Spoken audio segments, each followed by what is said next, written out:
Ya, sudah membahas soal langkah Indonesia yang mencari minyak ke Rusia imbas perang Timur Tengah. Kita sudah bersama dengan CEO Institute for Essential Service Reform, IESR, Fabi Tumiwa. Selamat malam, Pak Fabi. Selamat malam, Mas Ibrahim. Ini Indonesia dapatkan cadangan minyak mentah dari Rusia. Apa yang bisa dicermati dari kesepakatan ini, Pak Fabi?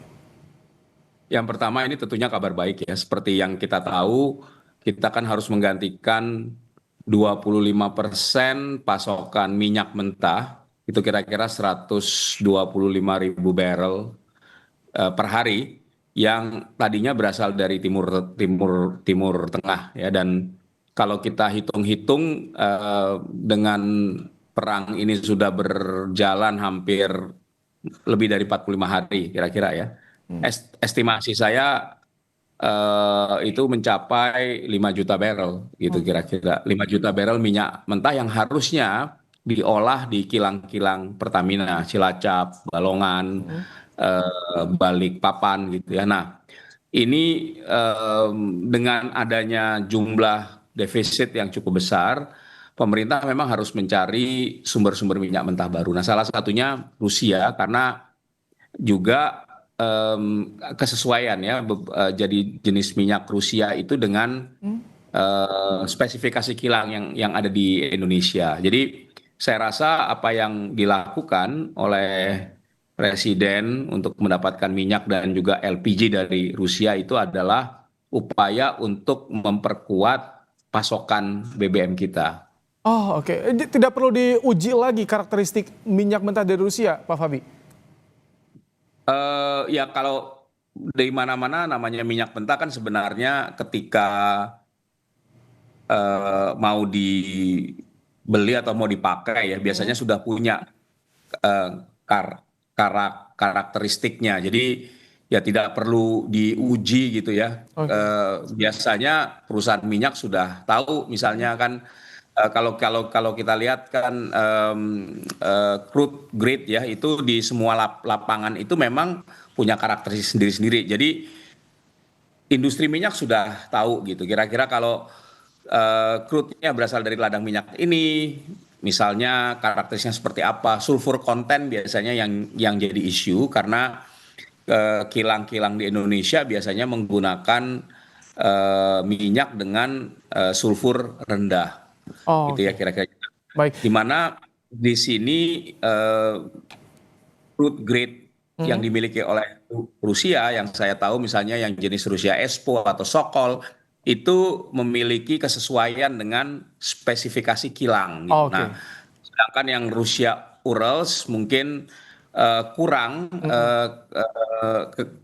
kesesuaiannya, tapi biasanya kalau kondisi crude seperti itu bisa di blending dengan crude yang dari tempat Oke. lain sehingga bisa sesuai dengan spesifikasi kilang begitu. Pak Fabi, ini yang juga disorotan kan dibolehkan atau kita dapat minyak mentah dari Rusia di tengah pencabutan sementara ya sanksi dari Amerika Serikat dan juga G7. Apakah ini akan berimbas nanti ke depannya?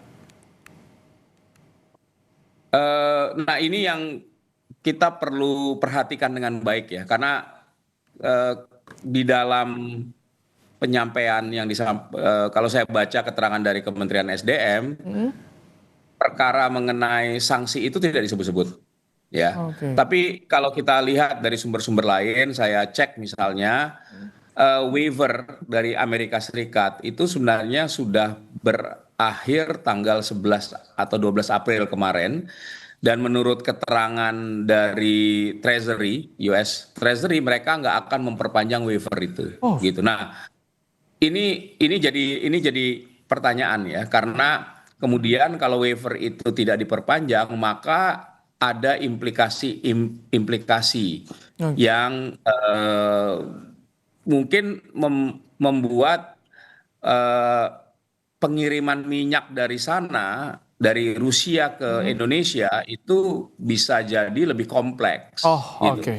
Ini harus dikaji kembali ya, artinya harus dicek lagi. Kemudian ini terakhir nih, perlu nggak kita antisipasi alih energi di tengah situasi seperti ini, Pak Fabi? Ya, menurut saya ini kesempatan ya. Krisis yang kita alami hari ini, saya bilang ini kan krisis energi fosil sebenarnya. Itu adalah sebuah wake up call bahwa krisis minyak itu adalah atau energi fosil itu merupakan financial risk bagi Indonesia. Dan oleh karena itu, maka untuk mengurangi risiko itu kita harus mulai beralih ke sumber-sumber energi terbarukan yang sebenarnya kita punya sendiri. Ya, jadi dengan pengembangan energi terbarukan kita tidak bergantung pada sumber energi yang ketersediaannya dipengaruhi oleh faktor geopolitik, oleh faktor-faktor seperti perang yang tidak dalam kendali kita. Dan kita lihat dampaknya pada fiskal kita kan, kita dihadapi oleh tekanan fiskal yang besar karena kita juga memberikan subsidi yang besar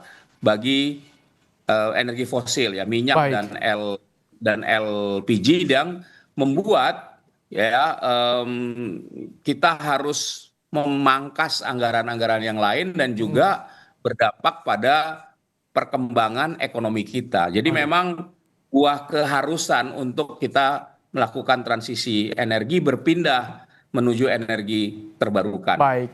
Terima kasih untuk ulasannya. CEO Institute for Essential Service Reform IESR, Fabi Tumiwa di program Kupas Malam.